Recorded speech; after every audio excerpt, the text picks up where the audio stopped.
Coming to you from the city of the weird. Exploring topics from the esoteric and unexplored to dimensions unknown. Shining a light of truth on the darkest corners of our reality. Welcome to the Curious Realm.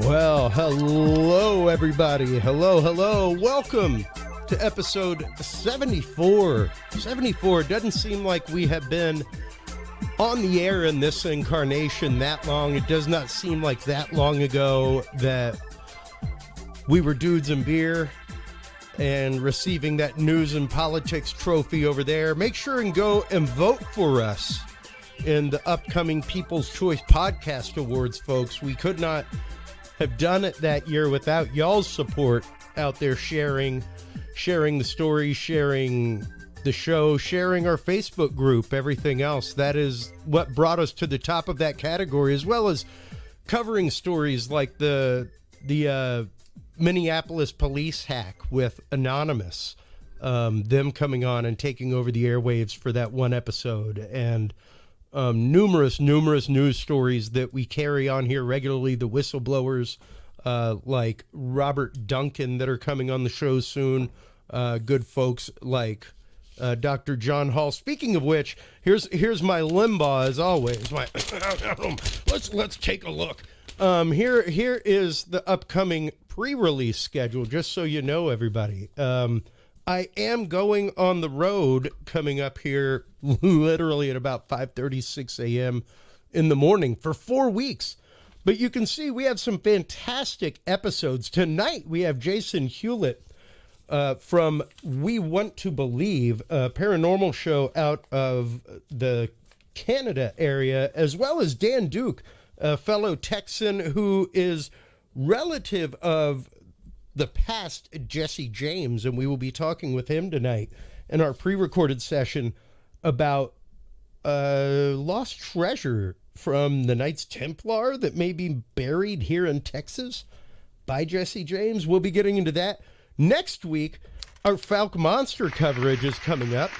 That's right, folks. Episode 75 coming to you live from the Falk Monster Festival. We had some great guests on for that, man. We had Chester Moore on from Dark Outdoors talking about the Rainy Street murders over the last couple of years and their connection to the smiley face killings that happened across the country in the greater northwest of America, as well as, if I'm not mistaken, parts of British Columbia.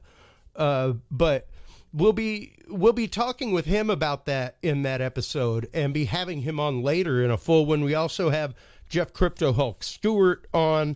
We also feature a fantastic artist who we happened to meet out there this last week, and that was Saffron Cannon. She wrote a children's book called Only 6 Feet Away. It is actually a children's story about the Falk Monster, about two kids whose friendship was forged searching for the Falk Monster.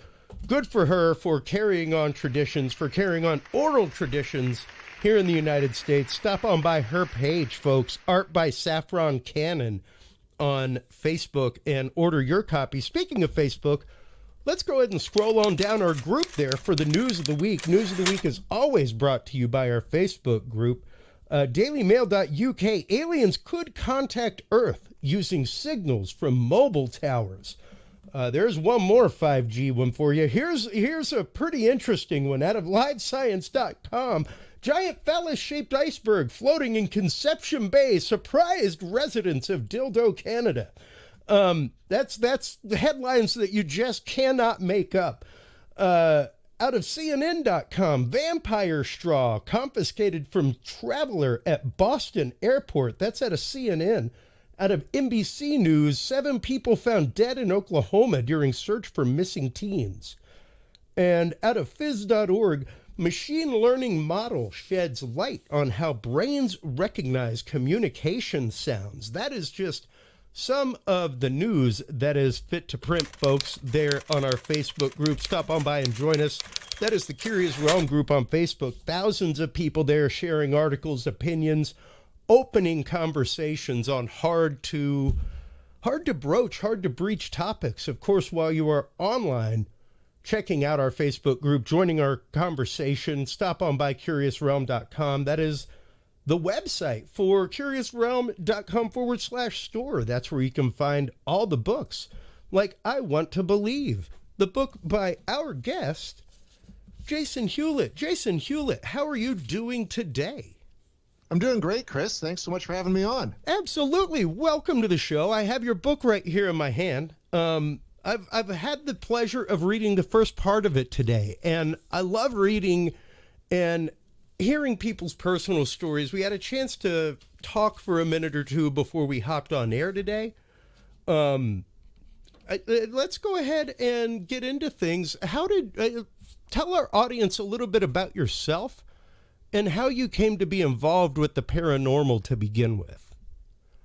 Well, my story is very similar to most people who kind of investigate and research the paranormal. You know, you have experiences when you're young, and it kind of opens your mind that there's stuff going on around you that can't easily be explained. So you start looking into it. And I've spent most of my life doing that, you know, casually at first, and then kind of as things started to happen more and more, and I got older and I kind of developed a skill set, I started kind of investigating on my own. And my first investigation was like a good 20 years ago when I went back to university to get a degree in journalism, because I was a journalist, professional journalist, crime reporter for 10 years.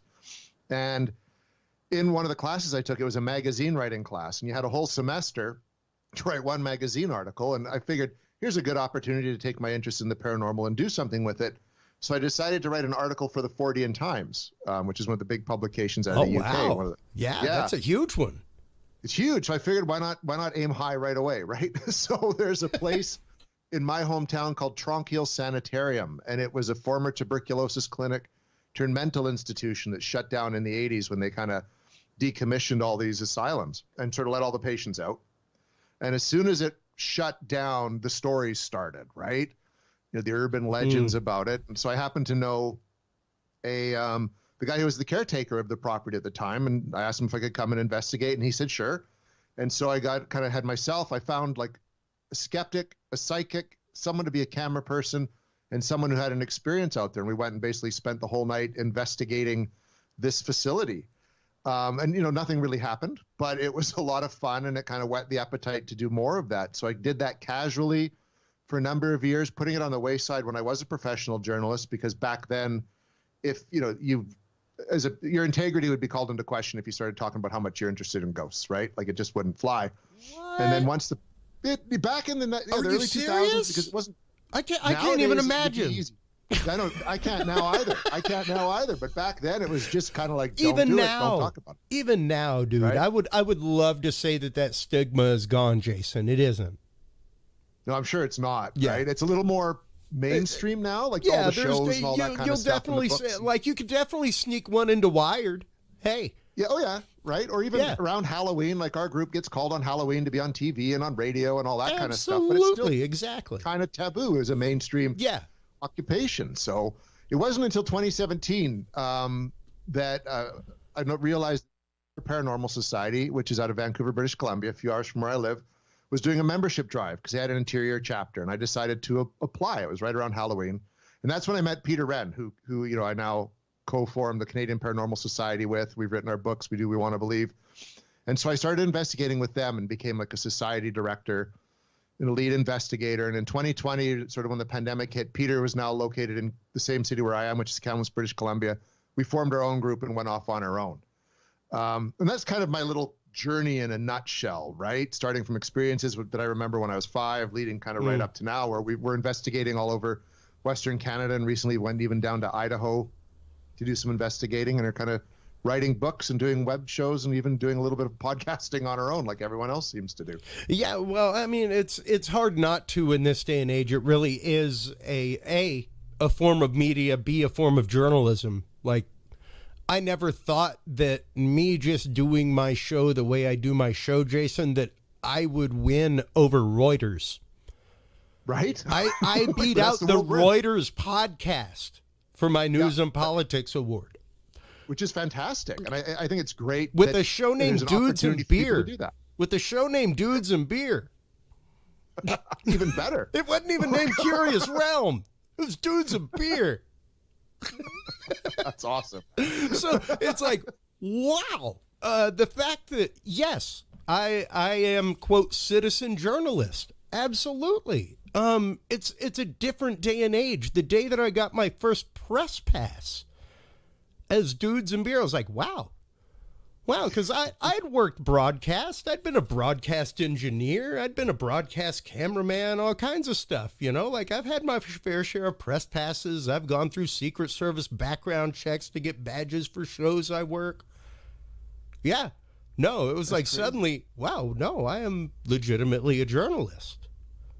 And I think that's the reality that we're in. I mean, and there's a whole conversation about that now, whether it's always good or always bad, et cetera, and proper accreditation and so on. But the fact that everybody has the opportunity to get their message out there, like we were talking about before the show, their message out there their way. We're talking about, like, self-promotion, right? Yeah. You're now in control of your own brand, which I think is great. And if you're in the paranormal realm, because it's so diverse, and there's so many different approaches. And what we try to do is we try to take a very much scientific approach. Like, we're not the guys running around screaming there's demons everywhere and all that kind of stuff, like, or getting possessed every week. Yep. Like, we take a very serious, as scientific as possible approach to what we do.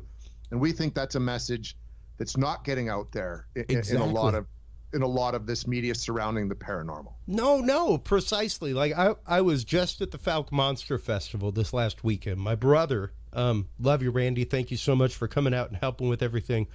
My brother came with me, and as somebody who owned a retreat company himself and spent years and years working with junior high and high school students, first thing he said as we took a break for lunch was, man, I see a lot of young kids out here. He's like, I wonder why there isn't somebody speaking about evidence gathering. It's one thing to say, I'm a squatcher, and go out in the woods and even have night vision goggles, what have you. But what are you bringing back? How are you analyzing that? How are you learning to analyze that? Because it's the learning to analyze data that is the scientific part. That is the integral part of all of this, whether it's UFO, UAPs, whether it's paranormal like you're investigating regularly, or whether it's cryptids. It's the fact of regular analyzable data is what we need. Exactly, and that's what we do. And there's sort of two camps. There's the thrill seeker camp, which you're just talking about, running around in the woods or going into old abandoned buildings. Go have fun. This is great, and running around, but not bringing anything back to the table. Because if we want science, which I think that's the goal of everyone that's serious about this, we want science to take a serious look at it. But if you want to do that, you got to bring something back that's quantifiable, that you can have a theory that you can test and repeat over and over and over again, and then put it on the table. And that's what we're really trying to do as much as possible. And that's what we put, in the books, and even on We Want to Believe. Like, We Want to Believe wasn't the show there everyone was jumping at shadows and screaming and running out of buildings. It was the show where we'd stop and sort of analyze what we're experiencing as best as possible to try to show people what it's really like to do these investigations. But it's not always scary or exciting, but it's a very much a methodical process that you're undertaking. Science is typically not exciting, Jason. No. As much as I hate to say, I don't want to discourage any kids from becoming like phlebotomists even. Or an entomologist or anything like that, but it's not incredibly like wowzer scientific exciting most of the time, No, it's not. I think Neil deGrasse Tyson's one of the few people that can make it interesting to listen to. You know what I mean? Yeah. Well, and not everybody's Neil deGrasse Tyson. Well, and granted, let's explore this a minute, because as a producer yourself of content, even prior to this show that you're on right now, doing this with We Want to Believe, you have been a producer, you've been on radio, you've been a host, you know what it is to carry a show, carry a conversation when hey, maybe a topic needs to move on, things like that. Now, once again, that's hard to translate things that are scientific into, and this is what I explain to people all the time, is the scientific process itself, because a lot of people complain about, like, for instance, Curse of Oak Island. They're mad because they're 13 seasons in and they haven't found the gold. It's like, never mind Right? all the science that they are finding every week that is worth more than the gold in any hole that they will find. That is changing the history of the island, the history of the area, history as we know it. Never mind all of that. We want the gold. And and it's true. That's an endemic part of the problem, is that we want the gold, Jason. Forget the knowledge that we can glean along the way to the gold. That is the actual gold. It's funny. I was talking with Paul Bradford, who was on Ghost Hunters International, and because we interviewed him for our second book, An Investigator's Archive, and we kind of got on the topic, and he kind of nailed it on the head. Like, the only people that really care about the scientific collection of evidence of paranormal activity is other paranormal investigators. The people that are watching these shows, they just want to see the ghost, right? Yeah, they want a ghost or a demon or a scare or a cheap get to the thrill, juice. and that's really it. It's what my producer always said.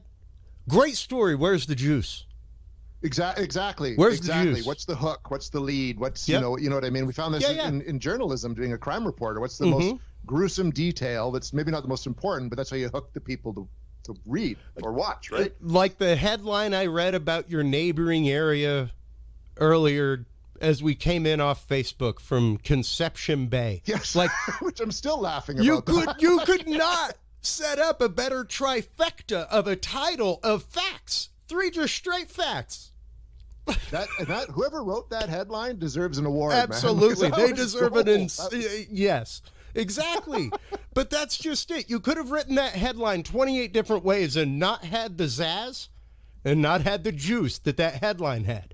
Oh, I was laughing for a good 5 minutes. I had to compose myself when you brought me on, because I was just like, wow, I kind of miss journalism sometimes. And out of live science. It wasn't out of like NBC News or Yahoo or, something like that. Like out of live science. I was like, wow, that's like Omni putting out a title like that. Right? But seriously, it's hard to make science sexy. It's hard to make science sexy. It is. And we tried, like, if anyone who's watched any of the episodes, we tried to find that kind of balance between the science and the entertainment value. Yes. Right? And showing it seriously. So we relied more on kind of our personalities, on finding the interesting histories behind the places that we investigated or the topics that we were covering. And then finding those moments that would stick out, in terms of something paranormal that would interest people, and kind of having those as like little hooks around everything else that we were doing, but still showing the process and how things played out. And it's a tightrope act all the time, depending on the episodes and what. We never planned anything. We're a documentary. So we go into a location, we know the history, and then things just unraveled as they unraveled. And it was kind of going back afterwards, sometimes after a month, looking at all the footage, going over all the audio evidence we collected, and then seeing how that became kind of a story. Kind of find the one through line that would be a good, entertaining story to tell. Yeah. And as you just said, the evidence you collected, that was a lot of the reason that I wanted to have you on. Because, yes, you follow a very scientific process in the way that y'all gather data. And I wanted to cover that and that angle specifically because, I'm a huge tech freak. I love all my RF equipment that I have. I've got all kinds of wild electronics. I mean, even got a Geiger counter over my shoulder. Sweet. But yeah, knowing how to use that equipment is where it really comes in. I mean, you could go out and buy a red light, green light RF meter all day long. That doesn't mean somebody with a 1982 microwave next door it and making popcorn. Right. Yeah. Oh yeah. And we one of the first things we don't really pay attention to is EMF. Yeah. And EMF readers, because like you say, someone gets a text on their cell phone, a plane flies over, the phone rings, some guy walks by with a boombox outside. It's affecting that. It is not a sign of paranormal activity, no matter what anyone on the TV shows will tell you. Yeah. It's good. We will go in and do a baseline reading to see how much EMF maybe is in a location, because that could be influencing things. Sure. But we don't use those as a tool to tell if there's something paranormal happening at all. Well, and even to see the fact of, oh, sure, there's a spike, but is the spike within norm? You know, Yep. like what is the known quantitative of norm that you can look for where, yes, something will spike and then go away, but that doesn't And then figure out necessarily why mean that anything. spike happened, right? Taking a moment, looking around, making sure something didn't go off. So we don't rely on it as a sense of paranormal activity. One of the big controllable things we do rely on is temperature. Okay, well, get into that for a second. Yeah, because with temperature, like you can go into a room and you can get a gauge of what the environmental temperature is. And then based on the theory that that the spirits or whatever they are, in order to manifest themselves, they need to draw energy out of the room. And typically then that renders a place colder. And so if you suddenly get a cold spot, as we call it, then you try to figure out if there's a draft causing that or any other kind of airflow that can be contributing. And once you've kind of ruled that out, you know something's going on, as close to something going on as we can get. And we've been in locations that have had activity where we've had a cold spot and we've been able to follow it using temperature readings. And we've even asked it to move across the room left to right. And it's done that in response to our questioning. And then it's moved back. And that room had no airflow. It was a static temperature everywhere around this one cold spot that moved as we commanded it to. And that is something that we can take as a sign that there is something there in the room. We're not going to say it's Casper the Friendly Ghost because we don't know, but something unexplainable was happening that we could measure and that responded to our line of questioning and requests. Okay. And so that's how we use temperature. Yeah. And once again, in a quantifiable way. What kind of equipment are you using typically to measure the temperature in a room like that? Just like we have like these laser pointing thermometers that you can use. We have other devices that are temperature gauges, even like FLIR cameras. You know what I mean? So Yeah, you can see the absolutely. actual cold spot. We've used that, and we've even on an old paddle wheel ship that had paranormal activity reported. We actually there was a story about a child having died, like fallen from the ship and died. Like it's dry docked, right? It's not a heritage museum. We picked up, it was about a 4-foot tall cold spot. It was almost, child shaped. Ooh. With one of our investigators talking to it, and she was sort of speaking to it and would move, and this cold spot would move with her. Oh, wow. Yeah. And that was like, wow. Can I say that's a ghost? Or the ghost of this child? I don't know, but it was kid shaped and it moved and it stayed that same shape the whole time. Right. Well, and that's pretty wild. Despite any shape to begin with, an anomalous cold spot following somebody. That's something. Well, yes, precisely. And that's just it. We regularly talk on the show, Jason, about the idea of paranormal and how, like many things in the world, extremism tends to take over. When if you just leave it literally as the defined word paranormal, still impactful and really cool. And you still have the good 3 to 5% of anomaly there to explore without taking in any. It's like you could have totally said, like, well, that is a demon stalking her on that haunted ship that's come out of the portal where the captain killed himself. Right. All kinds of things. No, all you said is we had an anomalous cold spot in the shape of something that seemed to follow our investigator. And that's all you can do. And that's creepy enough. You don't need to take it creepier than a cold spot that's following you. No, you don't. It's a bit unnerving in its own right. I mean, it's fascinating at the same time. It's like you're very excited to witness this happening. But if you pause and think about it, that is a creepy experience for someone to have. Absolutely. And the thing is, you now have a single quantifiable to explore. You don't have to explore the source of the energy yet. You don't have to explore whether or not it's a kid, whether or not it's an adult, whether or not it happened where the kid fell and died. All you have to explore is anomalous cold spot following our investigator. Yeah.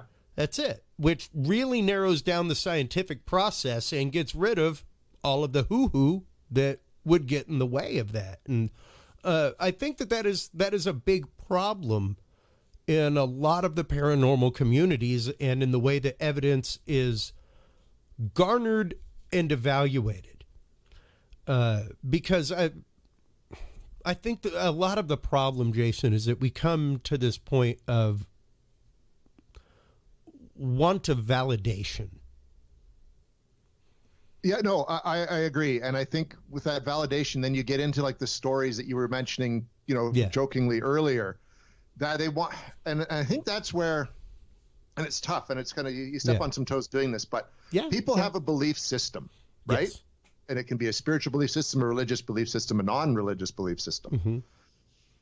And that's fine. I have my own personal belief systems. I bring none of that to the table when I go on an investigation. Yeah. You leave that bias behind and you're just looking at whatever you're getting. And I think, but people want that validation. So they want, if you're, say, Catholic, then you want that experience to validate your Catholicism and vice versa. Sure. Right? Yeah. Or if you're a total skeptic, you go in ways, try to figure out complete ways to debunk, which we couldn't figure out how to debunk that. And we're going back to this location in a few weeks. We want to see if we can get that cold spot in that spot again. If we get it, you can quantify that again. It's been repeated. Yeah. Right? But I think you just got to look at just whatever evidence or facts are happening in that moment. It's like as a journalist, you just sort of take what you know at the time and you write your story or you do your news story. And then you update it each time there's some new material to add to the story. It's the same thing when investigating the paranormal. That's all you can do. Well, precisely. It's the fact that, and you use the, probably my favorite 4-letter word in the book, bias. Right? I'm a little biased to it. But because yes, with that want of confirmation also comes that confirmation bias. And the fact of, because believe me, I am a person of faith, Jason. Mm-hmm. A person of religious faith, despite any church building, standing, what have you. I had my own couple, 3 very, very, very close personal experiences with that, what I believe to be God. It took me to join the seminary, it took me to leave the seminary, all kinds of things. But I am not a religious Catholic, every church Sunday going guy. Yeah. I'm not. But that also doesn't color how I look at evidence. And like you're saying, yeah, exactly. It shouldn't, because my job is to be the dispassionate skeptic. And as is mine, even though like even the show's called, the book is like, I want to believe the shows we want to believe. Everyone involved in our investigations, we want to believe in this stuff. Oh, I do believe. So much more interesting if it's true. Ain't no doubt. Like I believe, like I'm sure you've had your experiences amongst your investigations that despite any evidence, you believe. Oh, for sure, right? For sure. And I'm a very spiritual person too, and I have a whole belief system based around that as well, but I don't bring that to the table.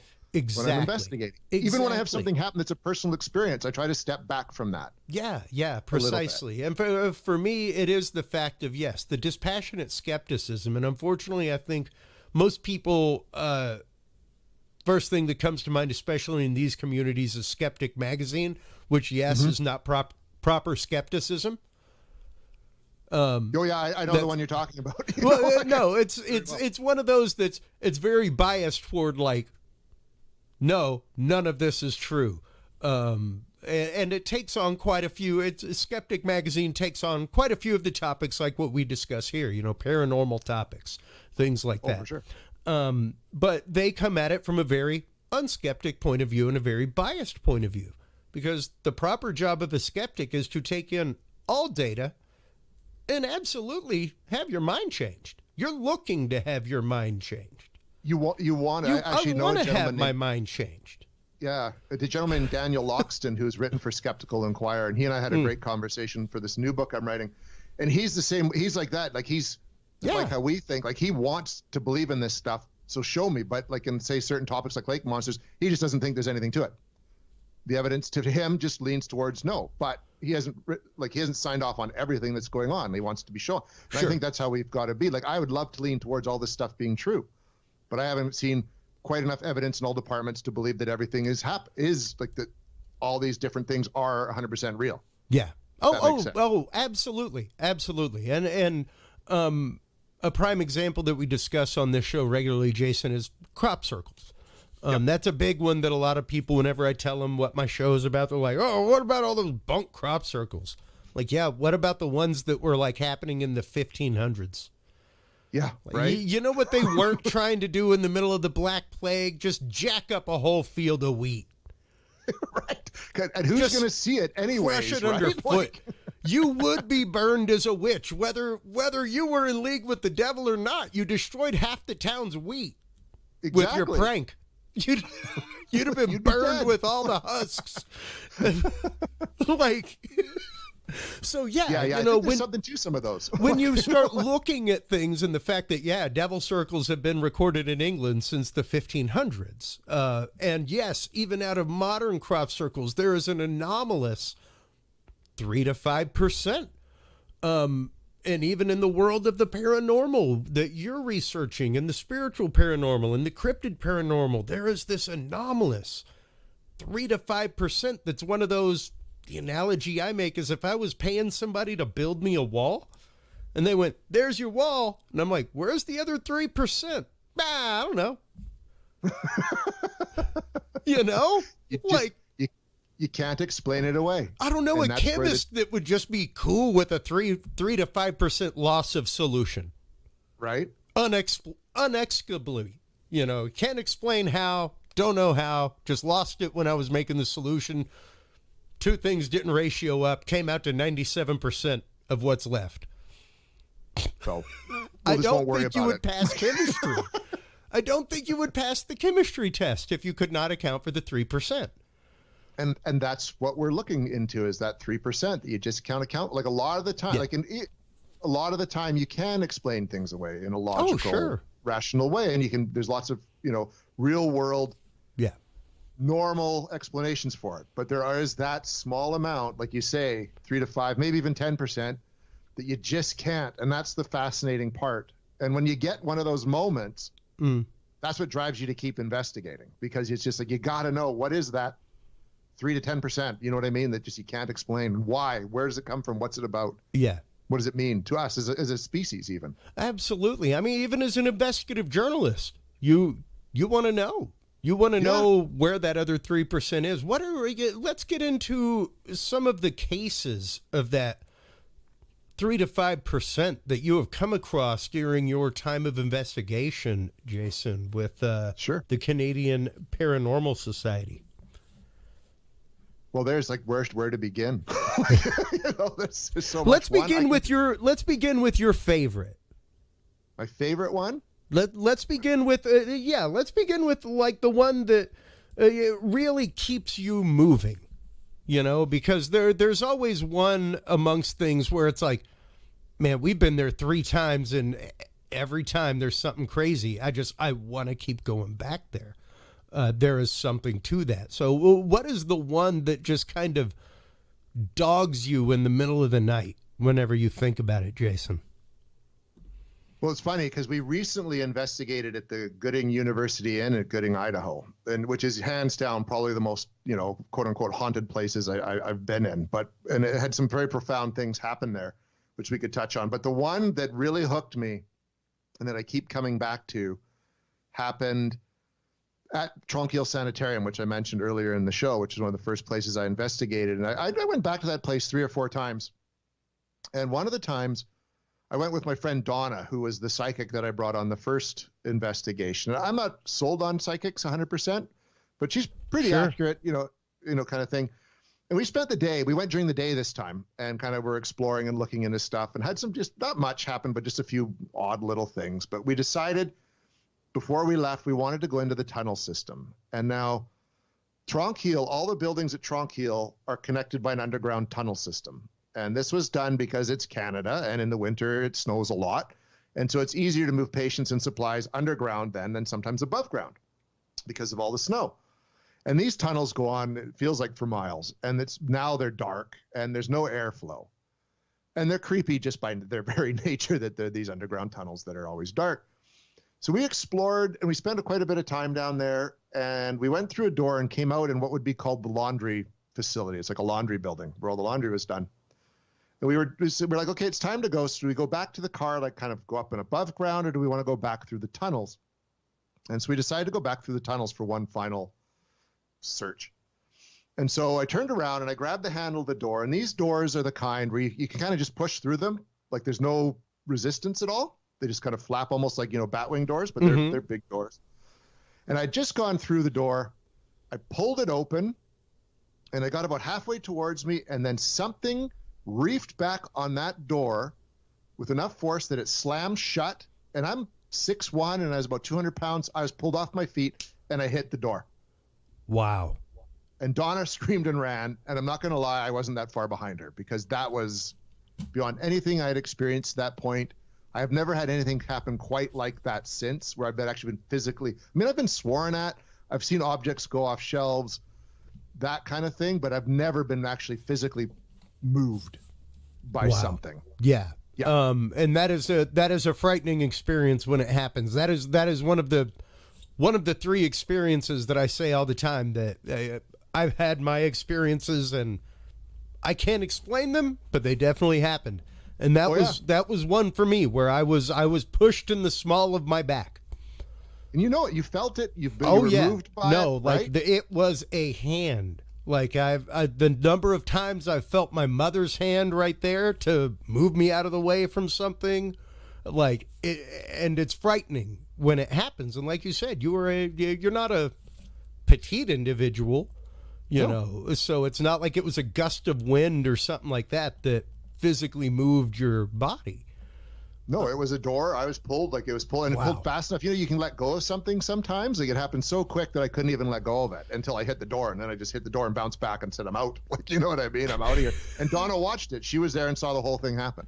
And did you or anybody else go back to that area to continue investigation or anything like that, Jason?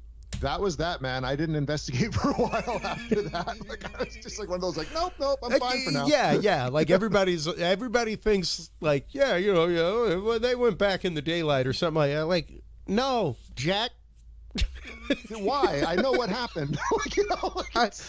I got proof enough that I don't need to go back there. Exactly. Why would you? And it's interesting because phenomenologically, just seeing that and the fact of, yes, there are some things that you need no more evidence than that.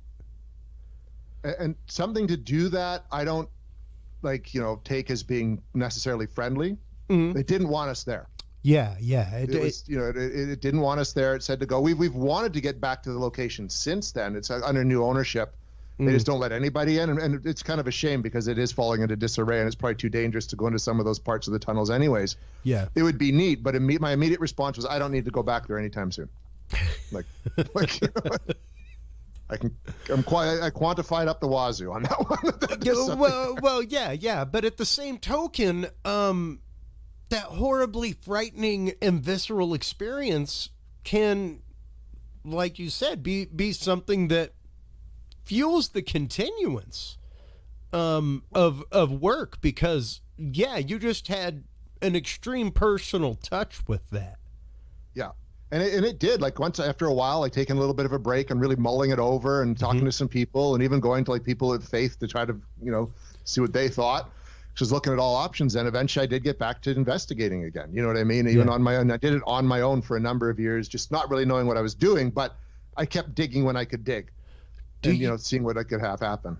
Do you prefer working alone? Do you prefer working in a group? I with the group we've got now, especially with Canadian Paranormal, myself and Peter, and we have Olivier Asselin and a few other members. I really like working with them. I know I can trust them. I know if someone says, hey, I saw this, I believe them. We all take very much the same scientific approach as possible. We work together really well. I've been on teams with Vancouver Paranormal, which is a great team, but it was a very big team, and you quite often work with different people. There's a lot of people coming and going. Yeah. We're a small group. There's 5 of us, 6 of us tops. We know and trust each other. I like working with them because I know I can trust Peter and Olivier, etc. when we're on an investigation. Quite often it's just Peter and I or just Olivier and I. But it depends on the location too, how many people you go with. I mean, we were at that place I mentioned, Gooding. We were with Western Idaho Paranormal. They had like 16 of their members there, basically. But it's a huge building. I think you showed some of it. You could spread out and not run into each other. Yeah, that was It's massive. amazing. Massive spot.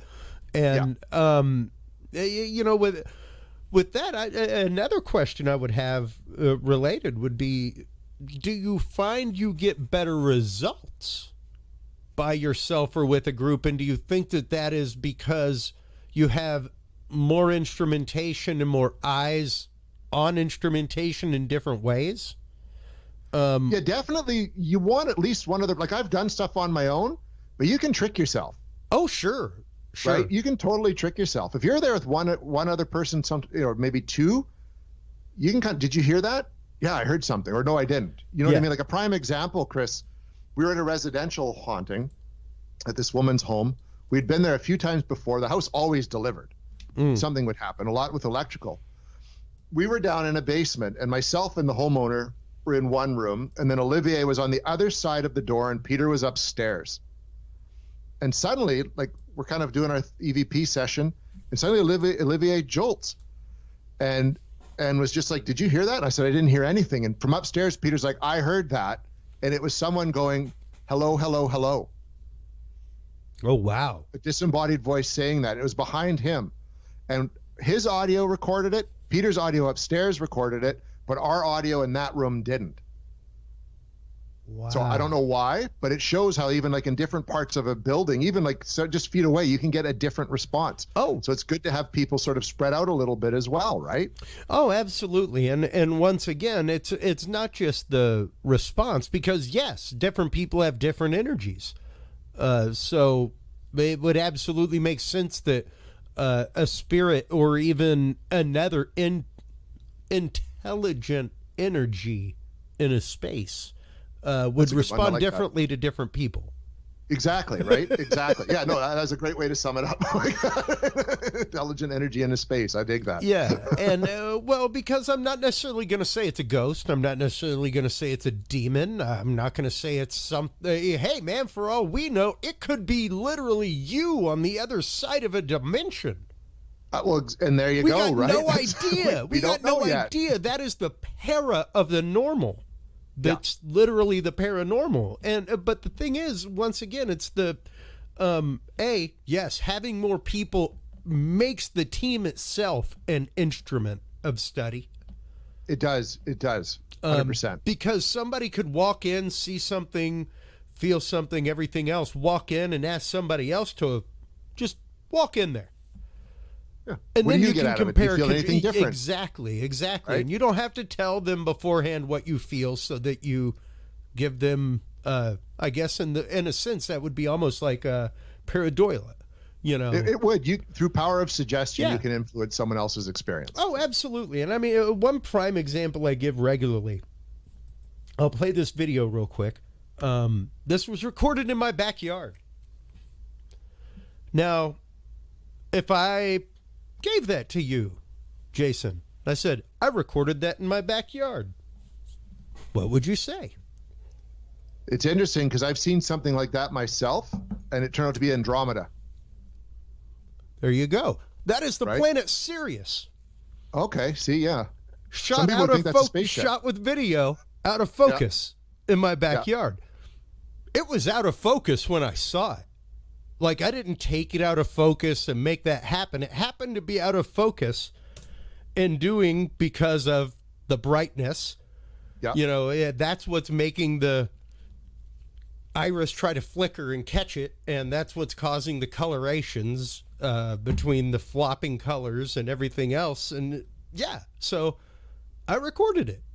Yeah. And then I focused it and checked out Sirius, and it was cool. But for that exact reason, because I could literally take that and post it in 85% of paranormal groups with literally recorded this in my backyard and watch the comments fly. Yeah. And watch the pareidolia fly because of my suggestion of, I recorded this in my backyard. Now, you had foresight enough to see the fact that, yes, you yourself had seen something like that in your own backyard. And did my research, and for us, it was Andromeda through an unfocused telescope, yeah, or through an Right. unfocused pair of binoculars. Exactly. Yeah. But it was only because you had been in a similar circumstance. And had I said, looking in this part of the sky, I was looking at this angle, this time of day, everything else, it would have given you a whole nother realm of data and a whole new data set to examine to figure out what that could be. But if I just came out with that and with that mindset, that in and of itself kind of twists the science. It does. And it's funny. When I was working for Joe Blow Media and running their paranormal network, I get sent stuff all the time. And some guy sent me a picture of a fire and he said he captured a demon in the fire. Well, I looked at it and I saw Batman. You know what I mean? And I showed it to some other people and they saw this. And I went back to him and I said, it's pareidolia, man. You're sort of just seeing kind of what you want to see. You're putting the images together. And he's like, oh, I didn't think you'd be so skeptical and blah, blah, blah. You know what I mean? Like, he was offended by the fact. Which Batman? There was the Norm Brayfogle Batman drawn from the 80s. Oh, all right. There you go. Okay. Yeah. Nerdy deep cut. Love it. Right. Nerdy deep cut there. But sincerely, it just shows, though. Yeah. Right? Yeah. Well, and, I belong to a lot of groups. And unfortunately, because, yes, as a professional audio video engineer and cameraman for, most of what I do now, like I told you before the show, is restoration work. I'm not like out shooting people's stuff. I'm restoring their videos. I'm restoring their audio and video that has been corrupted or something like that. So it lends to a different set of eyes and filters when I'm looking at information, when I'm looking at a picture, when I'm looking at video, when I'm listening to audio. I hear things that other people don't because they aren't listening for the imperfection. You get a trained eye and ear for this kind of stuff when you've done it long, like you say, with your video and audio engineering, and it's the same in investigations. Like you learn to listen for sounds you might not normally listen for. Yeah.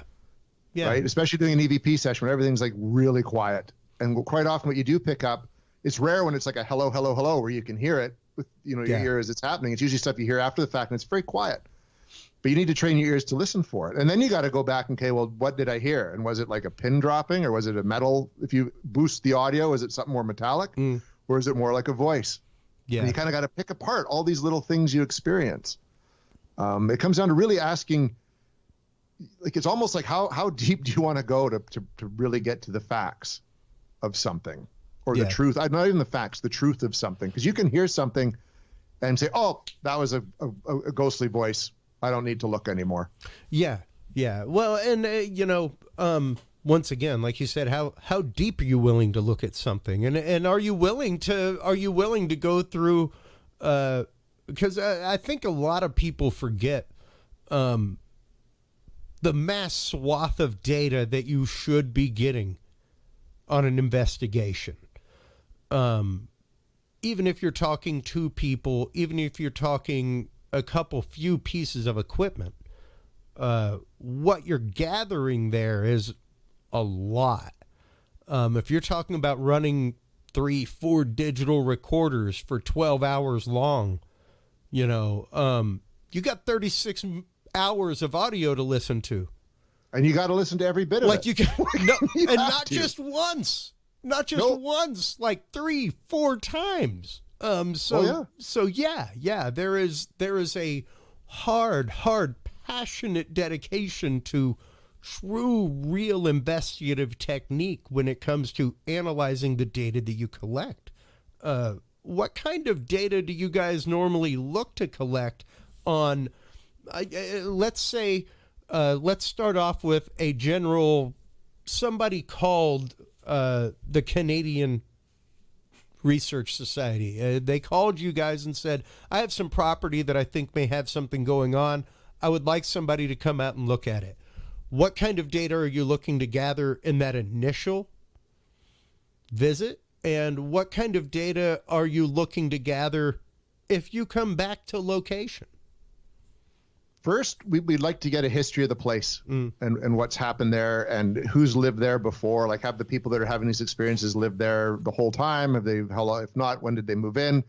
How long has the activity been going on, etc. And then when we go, we kind of have a meet with them and look around and look at their environment, and that kind of gives you a bit of a feel for the kind of people they are, and ask some sort of questions. And the way that they'll kind of explain what's going on to you will kind of tell you a lot too, because sometimes they'll explain stuff that's very much of the TV model. And so you kind of wonder, some people we go to, they have legitimate something going on in their house that they can't explain and they want to know what it is. Other people kind of want to have a paranormal experience. And that, you know, I've been into people's houses where I've looked around and they've got like, you know, every season of Ghost Hunters on their DVD shelf.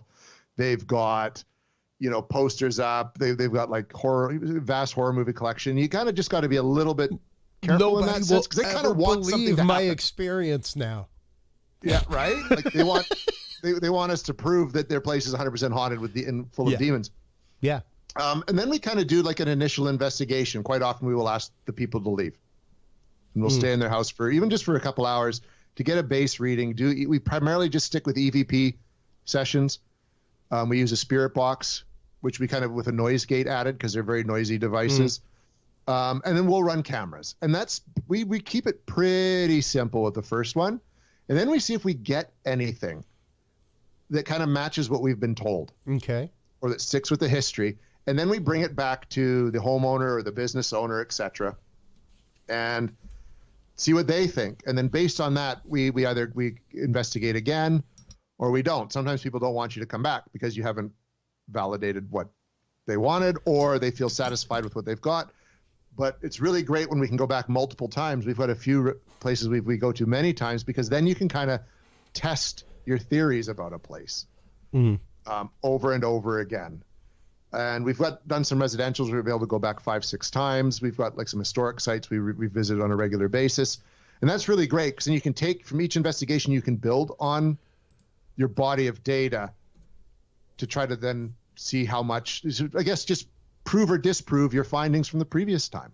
Yeah. And you can kind of keep doing this, I think, to infinity, because where do you stop? Yeah. Right? Well, yeah. And I guess that once again is what would be the second part of that question, which is what spurs the second visit? It's quite often like if we think there's enough sort of activity going on to warrant a second visit, we'll ask to come back.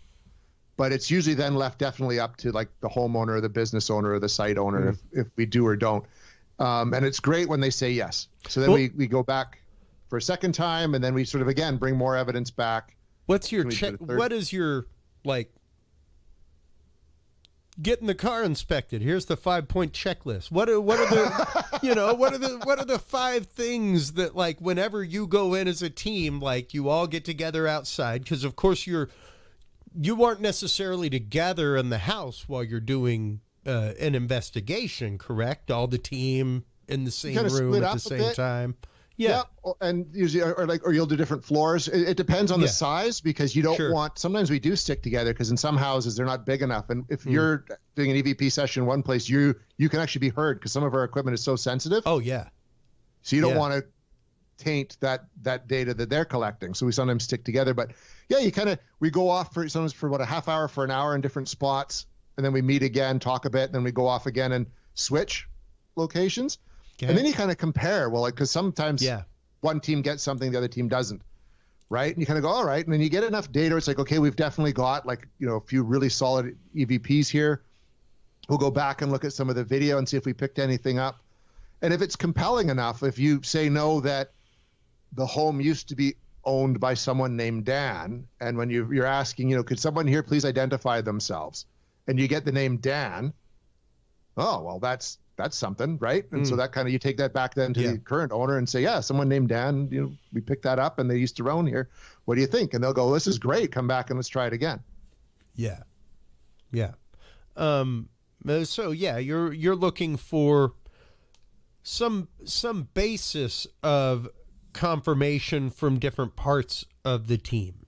Yes. Within the team itself, where it's like, yes, I got an anomalous reading. Yes, I got an anomalous reading too.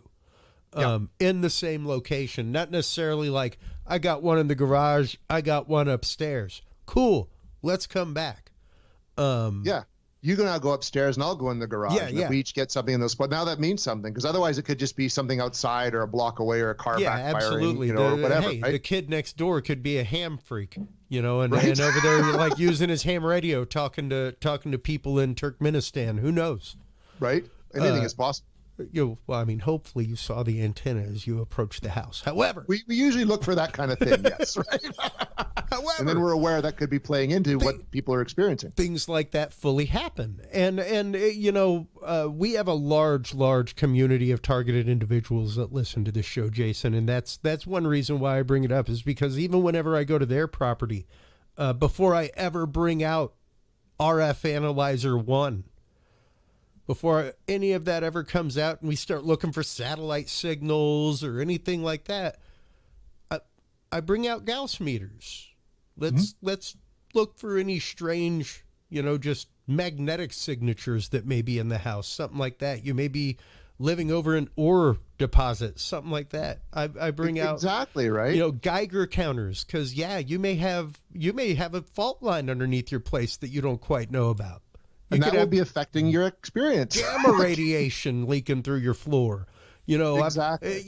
Carbon monoxide detectors, all that kind of stuff, natural gas leak detectors.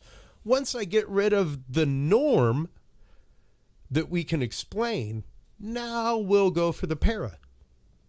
Exactly. And Peter's a plumber by trade. Yeah. Right? And buildings. So he knows to look for all that stuff in buildings. You know what I mean? And we do that. I even, if it's out, I don't snoop too much, but if I see sort of pill bottles out on a counter, take a quick look. If people are on any, you know what I mean? Medication can affect what people are experiencing, right? Absolutely. Like there's so much. My God, my mother saw little children outside of her third floor hospital window. Ambien. Right? That'll get you, dude. It's like there are no little children out there. Nope. 3 floors up. There's no way. Or maybe there were. That's a whole different conversation. That's the funny thing, is that the more conversations I have, the more people I talk to, especially the one thing I bring up regularly is remote viewing. The remote viewing conference, man, and hearing the concept of, because I heard Hal Putoff at the remote viewing conference tell the same story about a UFO experiencer that Kathleen Marden told on this show, about how they they were near the craft, they felt it vibrating, and they felt themselves vibrating, and when they touched the craft, they passed through it. Oh, wow. And it was like, number one, I loved the fact that Hal Putoff kind of like used The Flash as a reference. He's like, it's in the Flash comics, He totally could do that. He could vibrate through things. He was moving so fast, right? Absolutely. But yeah, it sets up the whole realm of, yes, we may have numerous realms right next to us vibrationally. What we physically see of the spectrum is like, it's a sesame seed on the bun of the hamburger, dude. Well, like doing research for our book on near-death experiences, man, that changed my perception on so many things. Yeah. Like with people talking about how you can vibrationally shift into a past life even, or to that space between lives. Like, it's just like, wow. And that was like a good 8 to 10 months to write that book, and research that book. And that changed my thought process on so much. Yeah. But I still try not to bring that in on an average investigation, because that's in a realm. I don't like explaining an unknown with another unknown. Yes, you can. You know what I mean? You can't. And not to say I don't believe yeah. these other things can happen, but I can't just go in and say, yeah, it's a past life it's affecting you now, because that's not scientific. Yeah, and that'll never hold up. Past life intruding on present time. That's, right? as Egon would say. I know, from Ghostbusters. but that's just it. You can't do that. As our good friend Stephen Myers likes to say, correlation is not evidence. No, it's not. You know, just because something correlates to something else does not mean that that is the evidentiary fact. And if you want it to be that way, folks, feel free to let it apply that way next time you're in court. I mean, seriously, like, no, you should want the same evidentiary standard that you want when people are trying to bring something against you in court. Like, that evidence better be huge. Right? Yeah, precisely. That is what we should be trying to do. And it's good to see that there are people like you guys out there that take it as seriously as this, that do not just leave it to the fluff. You know, because there's an opportunity to a lot of fluff, man. Y'all are out there. You're making a show as well, but that doesn't mean that it has to be fluff. And we've tried very hard to stay away from that. I think you've done well. Thank you. I really appreciate that, Chris. Let everybody know, actually, where they can go to check out the show. I've got the IMDb up and stuff like that, but where can they go to actively see it? The show is still actually running up on the Paranormal Network on YouTube, which was run by Joe Blow Media Incorporated. It's now a defunct channel, but the episodes are still up there. Okay. We're currently in production on some new episodes and looking for a new home, which we might be getting close on. Okay. You can find a lot of our stuff on Facebook still, the Canadian Paranormal Society, and of course, CanadianParanormalSociety.ca. And I like to be pretty active, like on Instagram and Facebook, as Jason Hewlett. On Instagram, it's the official Jason Hewlett, I think I called myself. I don't know. I can remember someone else had taken Jason Hewlett. So yes, he's a comedian. He is. Yes, we get confused quite a bit, which is kind of interesting. But yeah, we're up on all the social media as well, and the books you can find through Beyond the Fray Publishing or on Amazon. Fantastic. And of course, you can always find all of our guest books right there on curiousrealm.com/store, folks. Simply click the picture. It'll take you right there to Amazon to be able to purchase their stuff. Man, Jason, I would love to have you on again and again and again, man. This has been such a great conversation. I am so happy to hear. I know that there are a lot of paranormal groups out there. I know that there are a lot of people who want to get into the field of paranormal. I don't think a lot of people who want to get into the world of research fully understand what research is. And it goes back to, like you were as an investigative journalist, you know. Yeah. I don't. There are very few people, prime example, who enjoy writing a research paper. There's a prime example of how to put it, folks. If you enjoyed going to the library and just pouring through microfiches and finding things and digging stuff up and annotating it,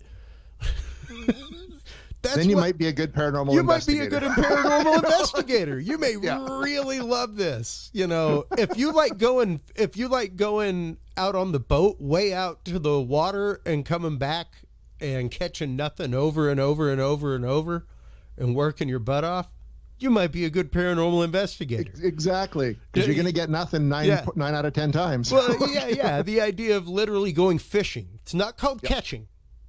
No, it's fishing. It's called fishing for evidence, it's called man. Fishing, you know? Yeah, but that's just it. It takes a lot of work to, learn to garner the proper evidence, learn to see what evidence actually is, and learn what to look for. Because you could be getting small, tiny little readings, things like that you're letting pass by that could actively be something. It could, especially if you're just way too focused on the thrill or the scare that you want to get, right? And there's so many YouTube channels where that's all it's about.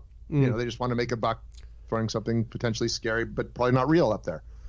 If you want to be a paranormal investigator, you got to go into it with the right mindset and the right intention. With that being said, as we get ready to let you go, Jason, what is your best advice that you can give, not only to the individual that wants to possibly get their property, their family, anything like that investigated, that may have a troubled issue, a troubled property, and what is your best advice that you can give to a individual or group that is wanting to go out there and do what you do professionally, not, just weekend warrior go out and break into an old hospital and hang out with a palm quarter, you know? There's lots of those. There's for sure. plenty of them and too many, and that is not what I espouse. Don't do that and use my name or be wearing my merch is all I can say. Exactly. Exactly. Go through the proper channels. There are ways to do it. So there are, and I think advice. For the people wanting to be an investigator, I think the big thing is find someone who's done it for a long time, and you know, beg them, plead them to go along with them to see what they do. Because that's how you prevent yourself from being a thrill seeker. Yeah. You know, I was lucky to have met Peter and his team, and Peter's been doing it for like 3 decades all over the world. Learned so much working with him. And so you learn from working with people who really know what they're doing, who take it seriously. That's my advice, is to find the people that are like that. Yeah. And there are people out there. You can find them. You just got to do a little bit of looking. Easier and easier these days than what it used to be.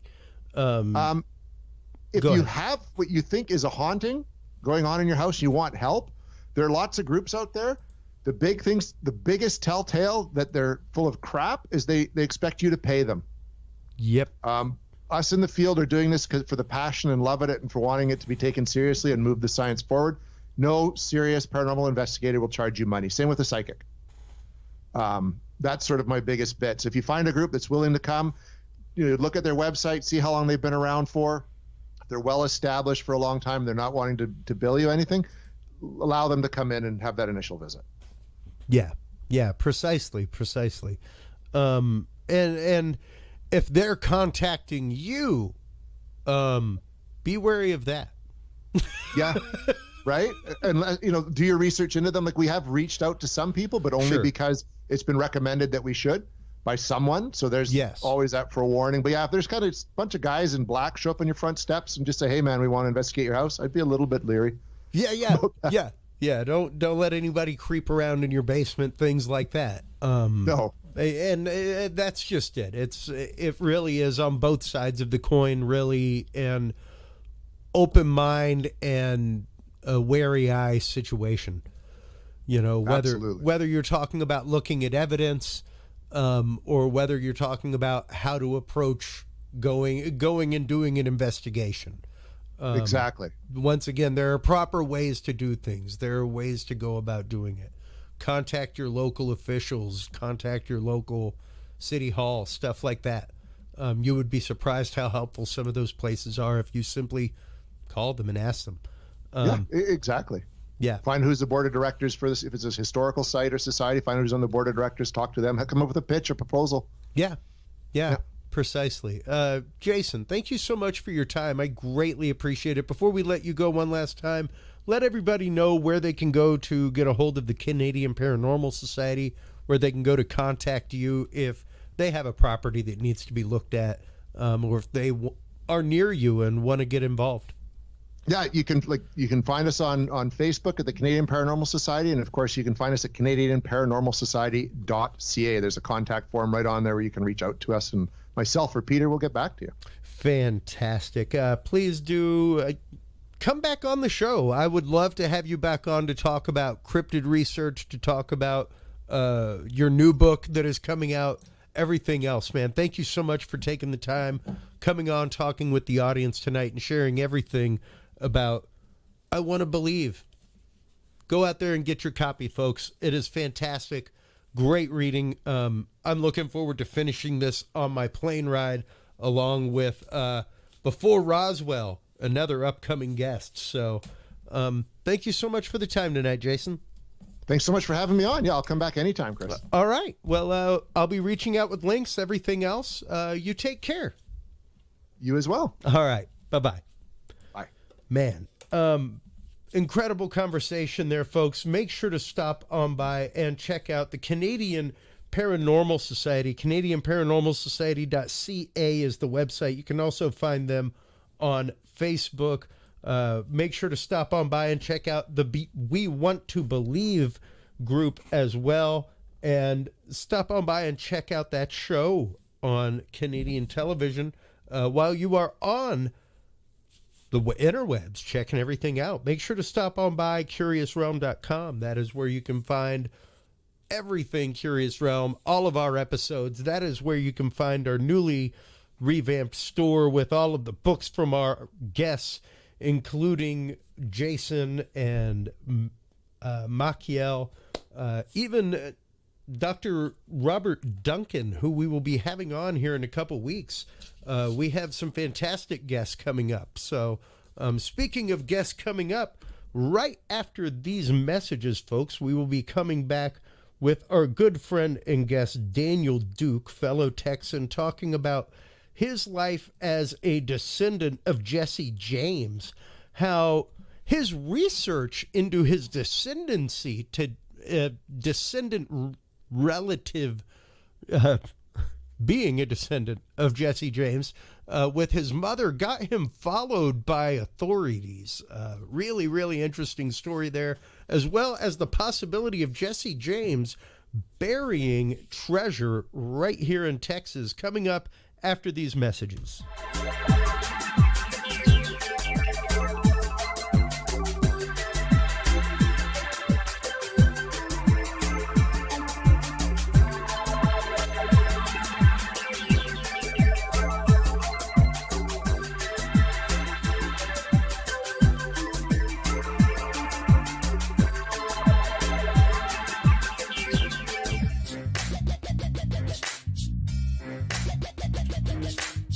With the rise in attention to the health benefits of cannabis and cannabinoids, including CBD, True Hemp Science has become one of the premier providers of full-spectrum CBD and CBD-related products. Using a proprietary spagyric process, True Hemp Science extracts maximum benefit from the whole hemp plant. Buds, leaves, stems, seeds, even roots. Every part of the plant is used and then reused to formulate a rich, complex profile of CBD, CBD derivatives, and terpenes guaranteed to provide the relief and benefits you need daily. Visit TrueHempScience.com to experience the best CBD oils, edibles, and topicals on the market today. And use code CURIOUS7 to save 7% off your entire purchase of $50 or more and get 2 25 milligram CBD cookies or brownies free. That website again is TrueHempScience.com and the code is CURIOUS7.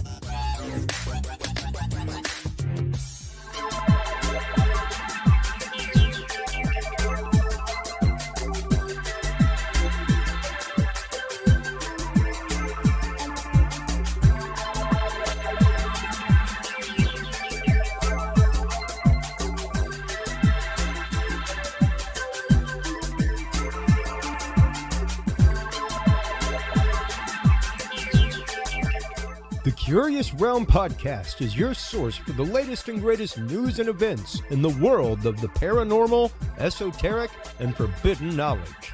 And there's no better way to spark the conversation than with items from the Curious Realm store. Choose from fan favorites like hoodies, mouse pads, coffee mugs, and more. Buy books and items from your favorite Curious Realm guests. Get your hands on the latest gear for paranormal investigations and experiments we discuss on the show. Open your web browser and stop on by the Curious Realm store at curiousrealm.com/store to buy the latest Curious Realm wear and out-of-this-world gifts for yourself, your family, or a mind that you want to open. That website again is curiousrealm.com/store.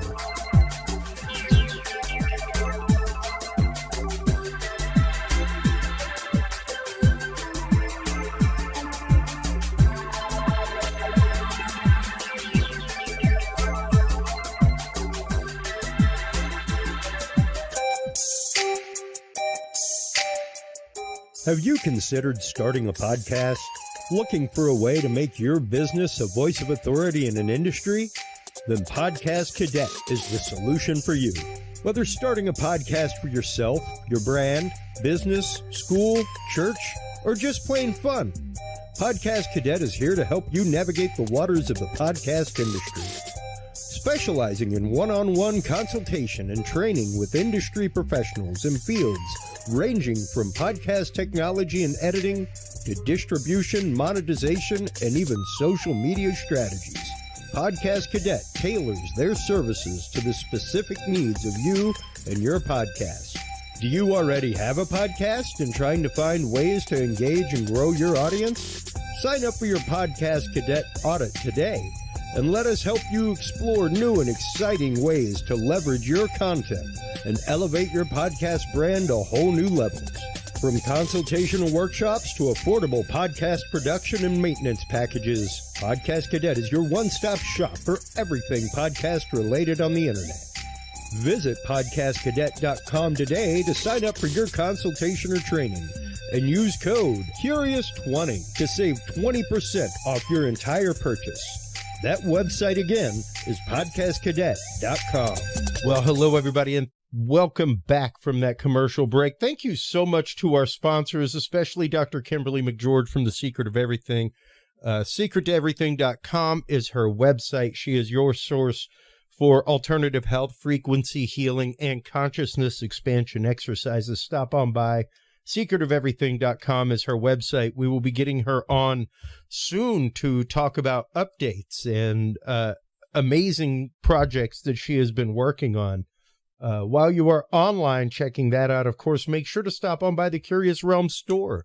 That is where you can find the books of our guest for this segment, the amazing Ken Gerhard. Welcome back to the show, Ken. How are you doing? Hey, Christopher. I'm doing very well. Thanks for asking. It's always good to speak to you, my friend. Absolutely, absolutely. We recently saw each other at that was the Texas Legends and Monsters Conference, and I won a Chupacabra bone from one of your investigations. We will be getting into that in just a minute, but I wanted to kind of touchstone before we went into that with the recent cattle mutilations in Madison County here in Texas. Right. I was actively sent a photo from a listener. Pardon the graphicness, folks. That is a mutilated cow. These things have been going on since at least the late 70s that I know of. I've heard about them since I was a kid in the 80s. Linda Moulton Howe kind of started her career with this, and it's pretty wild to see it popping. It's never really left the radar necessarily, but cases certainly wane and come back. Things like that. What do you make of the whole recent mutilations here in Texas, Ken? Well, admittedly, Christopher, I've investigated some livestock mutilations with regard to certain cryptids, but typically not cattle. It's always been goats or smaller animals. You got to imagine it takes something sizable to to deal with a cattle.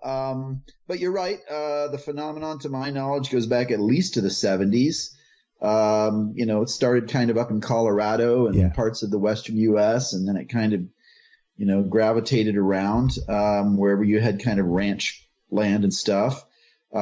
I will add that a colleague of ours, Rob O'Brien, has written the definitive book on livestock mutilations. It's literally as thick as a friggin' encyclopedia or a phone book. Wow. It's really, I got to see it last year. It's really impressive. He's really done a deep dive. And so I think, from my perspective, a lot of these types of phenomenon are cases of what we'll refer to as composite identity, meaning that I think there's probably different things going on here.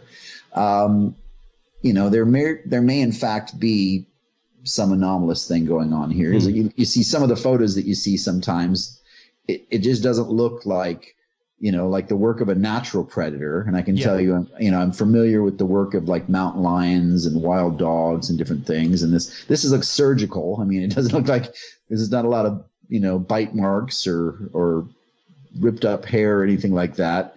I guess, the popular theory for years has been aliens, which, who knows? I mean, anything's possible. As likely as anything else. Right. Of course, satanic cults was kind of a popular suggestion back in the day. And, maybe we don't have to be overly dramatic by characterizing them as satanic cults. They may just be, teenagers and weirdos and people that just like, sacrificing animals. I guess animal sacrifice is obviously a tenet for many religions around the world. So, I don't mean to be disparaging of anyone's religious belief, although I don't think it's necessary to sacrifice an animal per se. I'm an animal lover.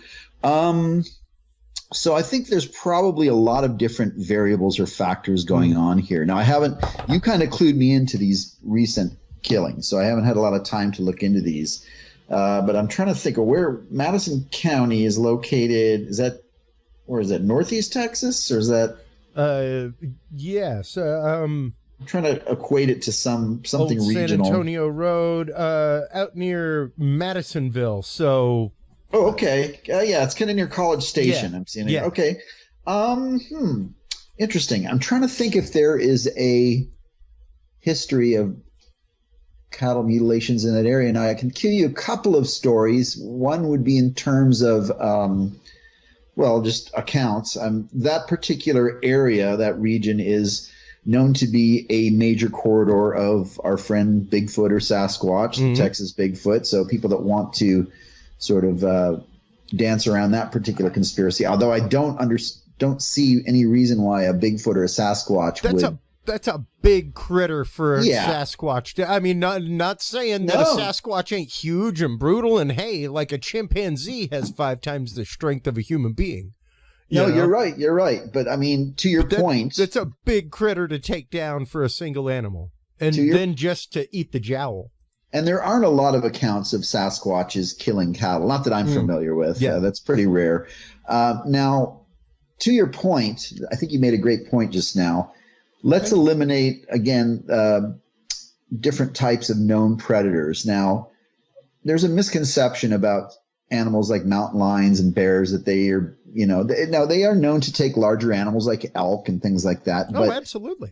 Generally speaking, most predatory animals are always looking for the easiest meal. And so that's why the majority of the diet of those types of animals is really just small things like rabbits and rats, rodents, birds, things like that, because no predator wants to risk getting injured, even if it's successful in its kill. If a predator sustains a major injury, that's kind of all she wrote. So well, in most things, especially like not that we don't have big cats here in America, but most of them, unless you're talking bobcats, something like that, are not necessarily the actively stalk and chase down the prey, but much more of the pounce from on top. Right. Surprise hunter, not like a Serengeti cheetah or group of lions that chase down gazelles. That's a good point. And can you put that picture up again? Absolutely. Looks like is that the lower mandible? Or are we looking at the bottom of the head? You're looking pretty much. This is the side of the head. If you look right here, you've got an ear, an eye socket, and then you've got the top snout, and then the bottom jowl right there. So it kind of looks as though the entire, basically, side of the face, like the entire top and bottom mandible skin, has been removed. Now, in the article, do they mention any obvious cause of death for this cow? Perhaps it was killed before it was mutilated, or is that just conjecture at this point? Just conjecture at this point, as far as I know. Okay, so 6-year longhorn cow. Yeah, that's a weird one, man. I really don't know. I mean, like I said, I wouldn't jump right to the alien card as much as people like to, because I don't. Tongue was also completely removed from the body with no blood spilt. Oh, that's interesting. The tongue was removed. People like to eat tongues, don't they, Christopher? Absolutely. I mean, hey, I'm not going to lie. Tongue taco's delicious, man. Okay, I'm from Austin, the town of tacos. Right. I will tear up a lingua taco. Yeah. Yeah, I'm with you, man. Lingua's okay. Yeah, I don't know. I would say, this is one of those anomalous cases. Now, it'll be interesting to see if there are more or similar killings that kind of surface around that area. Then, if once we start developing a potential pattern or,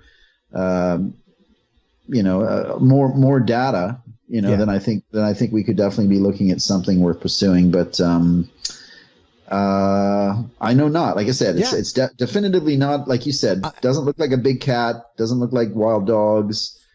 Bear. There are no bear native to that part of Texas. Sasquatch or Bigfoot. Now, here's interesting. I just thought of this. Sure. This is why you keep me on the show for extended periods of time. There is a type of Sasquatch, a Bigfoot, from Central America, and I believe we're talking about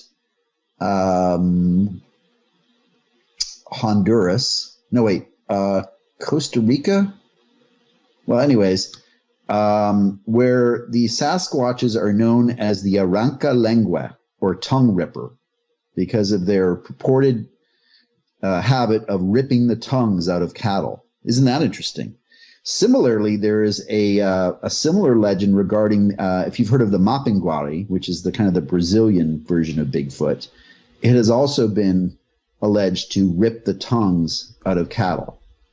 So I don't think that would explain the surgical sort of, situation that we're seeing there with the face being kind of shaved off. But with the tongue being ripped out, I mean, for those Bigfoot fans out there that are listening, that you could at least speculate about something like that. Yeah, that is really interesting to know. I never realized. I mean, I of course knew that there were tales of Sasquatch type creatures, things like that, but I never knew that there was one that specifically was a tongue lover, a tongue ripper. Yeah. Central and South America. Now, wow, you could certainly, diving into Bigfoot lore, you can find all kinds of behaviors that are attributed to Sasquatches. So, I mean, this is just like one of many things that they're said to do, sure, predation patterns or behaviors and different things. But yeah, I don't know, man. It's a fascinating mystery for sure. It is definitely one. I've contacted. Thank you very much to, of course, listener James Dancer out there for the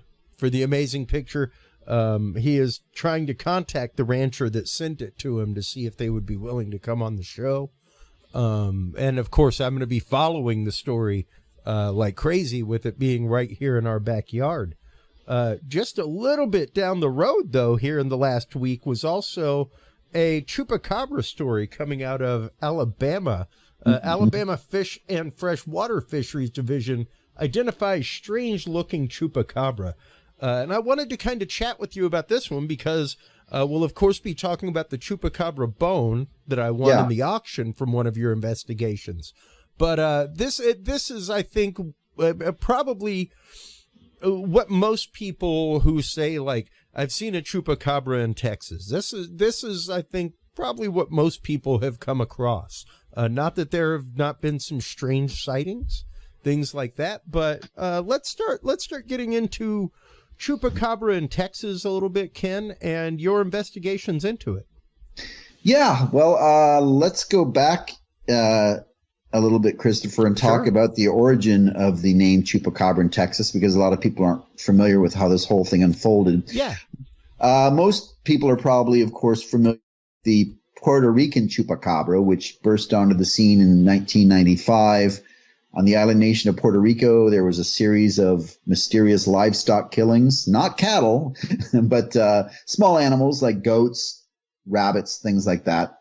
And they were said to be exsanguinated. That is, the carcasses of these livestock animals were completely devoid of blood. And it was also alleged that there were telltale puncture wounds that were left behind in the throat area. So it sounds like a vampire, basically, right? If you believe in those types of things. Yeah.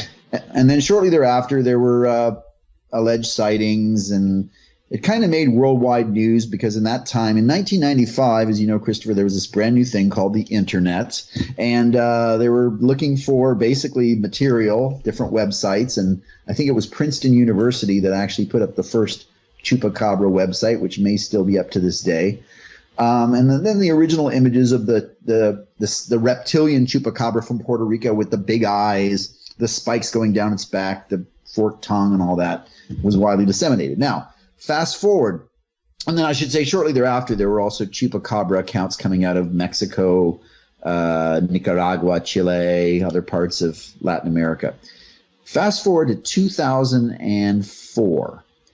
There was just south of San Antonio here, where I live, in a little town called Elmendorf, there was a guy named Devin McAnally who I've interviewed. He was a chicken farmer, and something was killing his chickens in mass numbers, and he knew it wasn't a bobcat or a mountain lion or a raccoon or anything, coyote, anything he was used to, because these chickens were not being eaten or dragged away. They were basically just being killed and again, according to him, it seemed like the bodies were bloodless. Around that same time, Devin started seeing this weird animal on his property, which looks just like the photograph you just kind of put up there. It was a four-legged animal, kind of bluish gray skin, mostly hairless, long fangs, just really weird looking. He managed to shoot it, took a picture of it, buried it, and he started showing the photo around to his neighbors and saying, "Do you know what this is? This animal that was killing my chickens?" And they said, "No, that's weird. We don't know what it looks like, a big rat or who knows." So he took a photo down to the local market, which is called De Leon's Meat Market, where a lot of the old timers from Mexico would frequent to buy things like lengua, I would imagine. And some old timers came in and saw the photo that he had posted, and they said, "Oh, it's a chupacabra. We have those in Mexico." And so that is the very first time, to my knowledge, that the name Chupacabra was uttered in the state of Texas, 2004, April of 2004. Since that time, there have been many of these animals. Now, we should point out that the animal that Devin killed was finally exhumed. The remains were exhumed. There was a DNA test that was overseen by none other than Whitley Strieber, the author of Communion, who's from San Antonio and took an interest in the case. The bones were taken to my San Antonio Zoo, where they were examined by a mammal curator named John Gramiere, who I've interviewed, and he said that, as soon as he saw the skull, he said, "This is a dog, but it has some weird features in its teeth and the articulation of its jaw." The DNA test that Whitley Strieber funded, I think it was Cal Berkeley, came back as a dog, domestic dog or canid. So from the very get-go, we knew that these Texas Chupacabras were canids. And this has been kind of supported by multiple DNA tests through the years. I've examined the remains of at least a half dozen of these things. They are definitively canids, but they do have some weird features. Now, a lot of people will say that they are. Oh yeah, we'll get to that one here in a minute. A lot of people will say that. The name Chupacabra, it at this point, it really has become a little bit more of a clickbait situation where I think throw the name Chupacabra up and is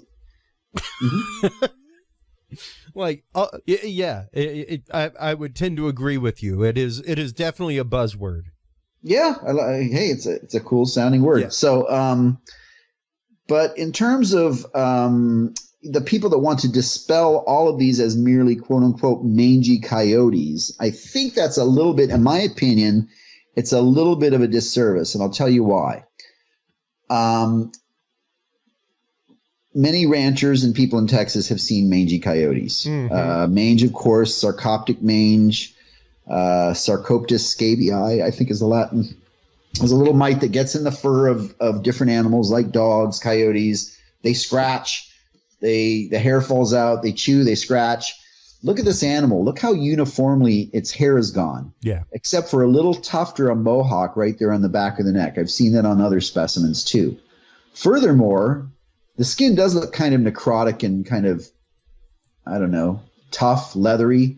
But I don't see a lot of like scabs or bloody patches or anything that would indicate it was scratching or chewing, right? Mm-hmm.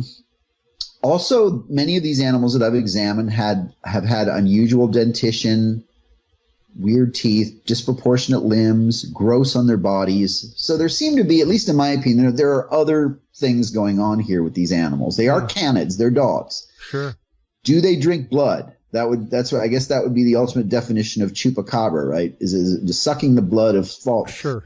That's been alleged by a couple of ranchers that I've spoken to that have killed these animals or found these animals dead, but there's no scientific evidence for that.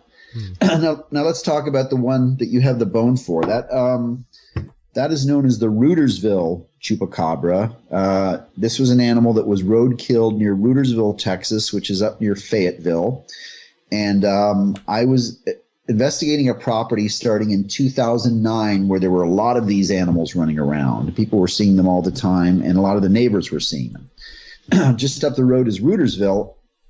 One of these strange-looking canids, dogs, had been road killed, And it was so weird looking, Christopher, that there were a bunch of cars pulled over by the side of the road and people were kind of standing around gawking at this thing like, what the heck is this?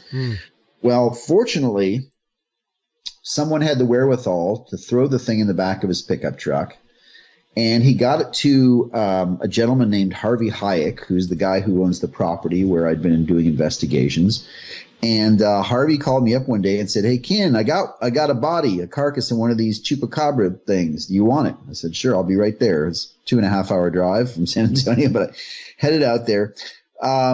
Unfortunately, he had put it in a cooler full of ice, Christopher. But as you know, a cooler full of ice sitting out in the Texas sun for a couple of days or a day or so. Give it half a day, man. Yeah. So by the time I got there, this thing was rank. It was rotting. More than waterlogged. Smelling. It was just water, tepid. So I dumped out the water. I think I packed it back in ice and put it in a cooler. And at that time I was driving a Chevy Equinox, which, the thing really, the smell permeated my whole. I was going to say you were intimately near. It was pretty. It was pretty bad. Yeah. I called a friend of mine on the way to San Antonio, a police officer who I knew was a pretty resourceful guy, and I asked him if he knew anyone that could loan me a small cooler. Which I guess for whatever reason I ended up probably to his benefit or whoever's it belonged to. I didn't borrow that cooler because I might have contaminated, but I brought this thing back to San Antonio with me. I kept it in this cooler full of ice packed on my patio and in my apartment complex. And I'm sure, Christopher, that some of my neighbors thought I was a serial killer there at least for a couple of days there. Yeah. I called around to different taxidermists. This is my first thought was, wow, I could get this thing mounted. That would be, very useful. But none of the taxidermists I called wanted to touch it. They said it sounded like it was too far gone, et cetera, et cetera. So I took it over I had a friend who owns a house here in San Antonio, good friend. Obviously, you'd have to be a good friend to let you do this. I said, "Can I bury this thing in your backyard? But first I'm going to examine it." He was like, "Sure." So I brought it over, dumped it out on a tarp, took a lot of photos and measurements. It did appear obviously to be a canid. Its skin was intact. It was kind of a not so much bluish gray, but maybe more of a dark brown color, but it was almost completely hairless. It had a strange overbite. Its upper mandible was really extended beyond its lower, and its limbs were disproportionate. Its front limbs seemed to be much shorter than its rear limbs, which is kind of weird. So it had some strange genetic anomalies. So I buried it in his yard, and this is a funny story. I don't know if I told this at the conference or not, but yeah, I think I did. So right as we're burying this thing in his backyard, this dog-like animal, his neighbor, who he had been having problems with because his neighbor had a loud barking dog, stuck his head over the fence and goes, "Hey, have you guys seen my dog? It got out of my backyard." And of course, here we are with like both of us with like shovels in hand and this carcass in a tarp. And it was, no. Really? We'll keep an eye open for it. Nope. I buried it in his yard for a year. And then in 2013, I was contacted by National Geographic.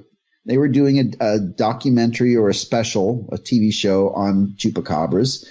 And I said, "Hey, I've got an idea. Why don't you send your crew over and I will exhume the carcass of this thing and we'll see where it's at in terms of decomposition and maybe we can, get the bones or whatever." Yeah. I don't know if you want me to, this is kind of a sidebar here, but it's a really ridiculous story in terms of the silliest TV show that I've ever worked for. So it was a show called Monster Project. I don't recommend that anyone look it up. I was told initially that it was going to be very scientific. It was actually Nat Geo Wild, so a subsidiary of National Geographic. It's going to be very scientific, blah, blah, blah. The first day I show up at the property that morning at 11. We had scheduled a meetup time for 11 o'clock in the morning to start filming. And I show up at 11 o'clock and they're not there. The crew's not there. Well, working in television like Christopher, that doesn't happen. Yeah. So I called up the producer. I said, "Hey, I'm here at the location. You guys coming? And the producer responded, oh, you're there?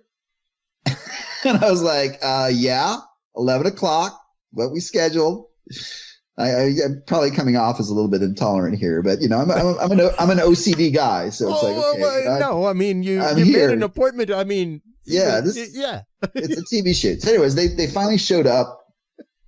They gave me a whole song and dance about how they were on a tight budget, so they weren't going to be able to pay us a lot or whatever. But somehow, strangely, they had like 3 15-passenger rental vans full of crew, and they did buy us some pizzas. I guess we should be thankful for that. But we dug the thing up, and oh god, it still stunk to holy hell, man, when I undid that tarp. And of course, maybe a little bit too graphic here, but when you bury something in the ground for a year, it doesn't necessarily decompose that fast. So it was still kind of slimy and gross, and it was. But I'll never forget the look of some of the female producers who were particularly offended. We were kind of like, they're probably standing about 4 yards away, kneeling down and probably retching. But I did manage to, this time I kept the bones, and then of course I cleaned them and bleached them and all the things that you're supposed to do with an animal carcass. And so that's what you got there, is a rib from that so-called Rootersville Chupacabra, is featured on Nat Geo Wild. And but it's a canid. We had a DNA test done. I should say that they did spring for a DNA test on a tissue sample, and it came back as a domestic dog, Canis familiaris. So it was like a feral dog, basically. But all again, right. Christopher, it had these weird. I mean, there were things. It wasn't just a mangy dog. There was something else going on in terms of other physical abnormalities. Now, going the long way around the barn here, but. By the way, I finally saw one of these animals alive in 2018 outside of Corsicana, Texas, in the middle of the night. Wow. So they're not as rare. People still send me photos from time to time, but they're out there. Yeah. I think the greatest mystery is, even if we can't fully explain why they look like this, which in my mind they're not just mangy. I think there's more going on here. Yeah. I mean, even this one from Alabama, whenever you look at it, like I've seen mange on animals before, things like that, but there is a distinct striation pattern to what looks to be this dog's undercoating, coloration, things like that. Like that is once again, it would be a pretty distinct scratching pattern for it to be caused by mange. You would expect that, and maybe more patches of hair on its body. Yeah. I think for my money, I think there's a genetic component at work here. I think that their mange could be a factor. Absolutely. Sure. But I think that these animals are also, I don't want to get melodramatic, but in terms of mutation, one thing that I've noticed is by plotting all of or most of the sightings that I'm familiar with of these animals in Texas. And by the way, most cryptozoologists now refer to these as the Texas blue dogs, which sounds like a football team or something, but it's actually, it is an official name for this version of the Chupacabra. I noticed that most of the sightings of these animals have occurred around coal-burning power plants, which fortunately are becoming less prevalent, and a lot of them are shutting down now. But back in that time, in the early 2000s, there were still several coal-burning power plants in Texas. And in fact, from Harvey Hayek's property, close to where the Rootersville Chupacabra was found, you can clearly see the smoke billowing out of a big coal-burning power plant down the road there. If I can get on my soapbox for a moment. Please. Coal-burning power plants emit tons of lead, mercury, sulfur dioxide, all kinds of horrible stuff into the atmosphere, and it gets into the air, probably gets into the water system. And so sometimes when we have these pollution incidents, we have things that are known as indicator species. Oftentimes it's amphibians, Sure. Some of your folks may remember the deformed frogs that turned up in Minnesota years ago that had like extra legs and all kinds of weird. So I think that, we could be looking at basically pollution or environmental factors here in terms of pollutants and things getting into the water system, maybe getting into smaller animals that these dogs and coyotes are eating and so forth. Happening straight up at Chernobyl right now as we speak.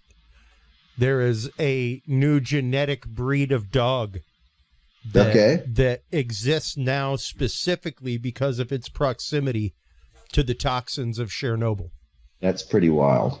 Well, so what you're talking, and I mean, we uncover more and more every year just epigenetically about human beings, Ken, and about how literally changing your diet will change the epigenetics of your son, your offspring, things like that. So if you think that environmental changes to a generation or two of animals will not offspring this stuff, I don't know. I guess I would beg to differ.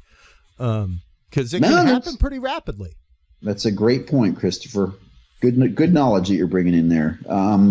This is fairly new information. Like here it is from Smithsonian Magazine, talking about the stray dogs that they're finding at Chernobyl. It's pretty wild. This is all literally news from a month or so ago. Wow. So yeah. Pretty interesting that you bring up the fact that it may be a genetic difference in the breed, something like that, especially due to pollutants in its environment. Yeah, and I forgot to mention that, to your point, sulfur dioxide has been found to be a mutagen in laboratory rats. Yep. So it can actually alter the genetic code of lab animals. So absolutely. So yeah, these are weird, sad mutations, I think, diseased.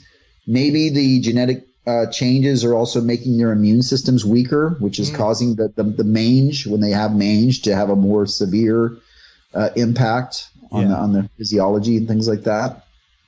Yeah. But who knows? These things are everywhere now, so I'm not surprised at all that there's one being photographed in Alabama. I've gotten pictures people have sent me from Maine, Tennessee, Mississippi, Missouri, pretty much all over the place. I think these things are kind of now it is alarming that there are so many of them all of a sudden. And I think, again, that points to environmental factors.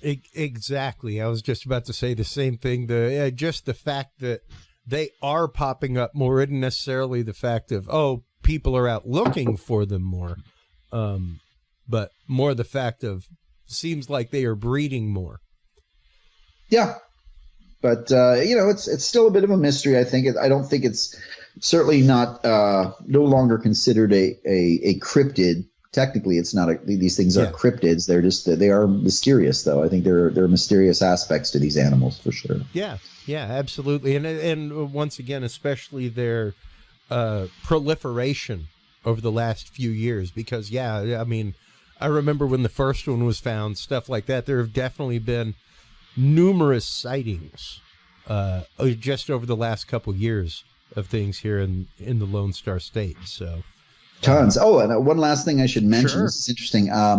Phyllis Canyon, who's often referred to as the Chupacabra lady, she's the lady, a friend of mine down in Cuero, who has one of these things mounted in her living room. She's found 2 of them roadkilled near her property. She's a nutritionist, and she had an interesting theory about why these animals may in fact be maybe not sucking the blood, but lapping up the blood of the animals they kill. Sure. And this could potentially be because they're anemic and they are suffering from iron deficiencies and other minerals, and therefore they may crave blood in terms of a nutritional supplement.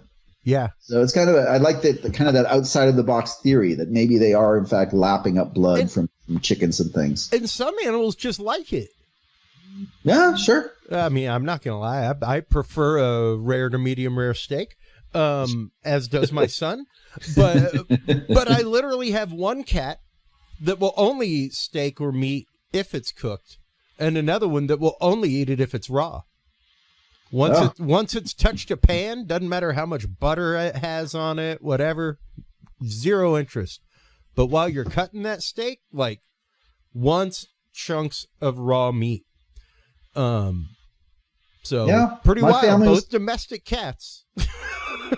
No, that's true. So, and you're right. My family was kind of the same way. Yeah. My dad, this is a northern thing, but would always order the black and blue steak, which is basically just means lightly charred. You can legally give it exactly. to Lightly charred on the outside, but bloody and raw on the inside. Yeah. So that was a thing in my family as well. So well, and it just the hypothesis that Phyllis puts out is a really, really good one to put out because things like that, any kind of illness, any kind of continued sickness along the bloodline would definitely lead to such things. Feel free to, especially if you're talking about any kind of pure blood species that may not be crossbreeding because of its deficiencies. Absolutely. There wouldn't be a whole lot of strong crossbreeding going on because that's not really the desirable mate. You take a look at a Dalmatian breed, anything like that has been strong inbred, and you start getting deafness, blindness, anemia, all kinds of issues like that. You just, and I know we're kind of lingering on this subject, but you just reminded me because there are a lot of different interesting angles to this. I've had people contact me that have suggested that these animals may in fact be related to hairless breeds of dogs like Mexican cholos. Yep. And I had a dog breeder near Austin, out near Elgin, a lady that breeds Peruvia Inca orchids, which are hairless dogs. She had me come out to her property one time to see her hairless dogs. And they do have some of the similarities in terms of the type of skin texture. Mm-hmm. They have whatever genetic condition that causes certain breeds of dogs to be hairless also gives them typically strange-looking dentition known as scissor mouth. So their teeth are very weird-looking. And she actually had a theory similar to that maybe some of these hairless dogs had escaped not from her facility but from another dog breeder and had been crossbreeding with coyotes and feral basically dogs. Creating a new version of coy dog. Exactly. And I still have people, and in fact, this week, someone just messaged me out of the blue and was like, hey, these things are cholos, and they're very sure of them. It's an interesting theory, but we just don't know. Yeah, absolutely. I want to thank you so much for your time to come on. We really do need to do something like this every few months, Ken, where it's just a cryptid news update. I always enjoy speaking with you, my friend. Same. And I know you have tons of appearances coming up. We only have a couple minutes here left with you. Before we let you go, I want to give you time to shamelessly self-promote. Let everybody know where they can go to come out and meet you live, where they can go to buy your books, where they can go to follow all of the amazing adventures of Ken Gerhard. Well, I appreciate it, buddy. I have a website, kengerhard.com. I'm also on social media, Facebook, Twitter, Instagram. I have a YouTube channel. People can find my books on Amazon and eBay. In terms of appearances coming up, you're right. Things are getting kind of busy, but if anyone would like to come out and meet me, and I typically do lectures and presentations at these events, but I'll be at the East Tennessee Paracon in Morristown next weekend. I'll be at the West Texas Paracon on May 13th. That's out in Ballinger, kind of near Abilene. I'll be at the Kiamichi Mountain Bigfoot Festival in Talahena, Oklahoma, also in May. Oh, wow. That's a new event as well.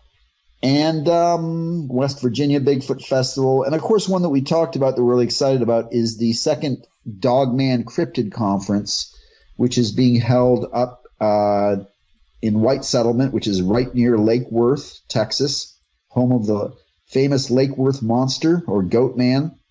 Yeah. And that's going to be Labor Day weekend. It's a 2-day event. Our friend Josh Turner and Paranormal Roundtable is a sponsor, and there's going to be 2 days of excellent presentations and lectures covering a whole range of cryptids and weird creatures. Yeah, it's going to be a very, very epic event. I cannot wait for it. It's going to be awesome. Can't wait to see you there. I'm sure I'll be seeing you before then. But I want to thank you so much for the time, for coming on and telling the amazing story behind this envious prize that is now on my tchotchke shelf behind me. Hold the line real quick while we close. Display it proudly. I do. Anybody that asks, like, what's that about? I'm like, well, that is a purported Chupacabra bone from an investigation.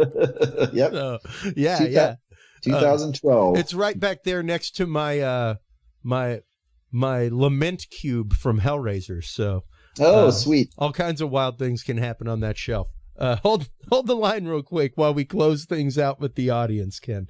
While you are online checking out all the amazing work of Ken Gerhard at kengerhard.com, make sure to stop on by curiousrealm.com/store. That is, of course, another location where you can find all of the books from our guests.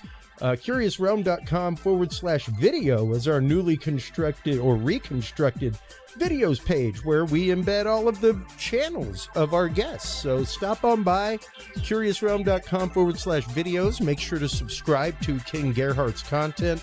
Make sure to keep up with everything that he is doing, folks. Take care of yourselves. Take care of each other. Keep your minds and hearts open. And until next time, stay curious. We'll talk to you soon. Bye-bye. Thank you for tuning in to this episode of The Curious Realm. Stay tuned for more guests, forbidden topics, and hidden truths.